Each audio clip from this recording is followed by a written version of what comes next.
சிறகடிக்க ஆசையோட 13ஆம் தேதியோட எபிசோடை நம்ம இப்போ வந்து பார்க்கலாம். நல்ல நாளாக முடிஞ்சக்கப்புறம் பப்ரப்பா மனோஜையும் கனகாவையும் அவங்க அம்மா கோவிலுக்கு கூட்டிகிட்டு போகிறாங்க. அங்கே பார்த்தா விஜயா அவங்க ஃப்ரெண்டோட கோவிலில் இருக்காங்க. மனோஜை பார்த்துட்டு வா சாமி கும்பிடலாம் அப்படின்னு சொல்லி கூப்பிட்டு போயிடுறாங்க. அப்போ சாமியெல்லாம் கும்பிட்டுட்டு வரப்போ கனகா வந்துட்டு மனோஜை பார்த்துட்டு ஹஸ்பண்ட் ஹஸ்பண்ட் அப்படின்னு சொல்லி கூட்டிகிட்டு வராங்க.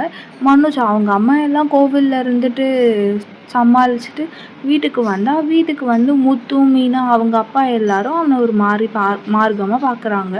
அதுக்கப்புறம் மனோஜ் அவங்கக்கிட்டேருந்து எல்லாம் சமாளித்து கடைக்கு போனால் கடையில் வந்துட்டு ரோகிணி வந்துட்டு மனோஜை பார்க்க வராங்க.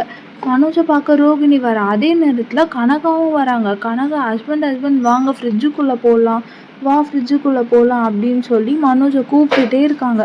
ரோகிணி மனோஜை பார்த்து முறைச்சிட்டே இருக்காங்க. நெக்ஸ்ட்டு எபிசோடில் மனோஜ் என்ன பண்ணுறாருன்னு நம்ம பார்ப்போம்.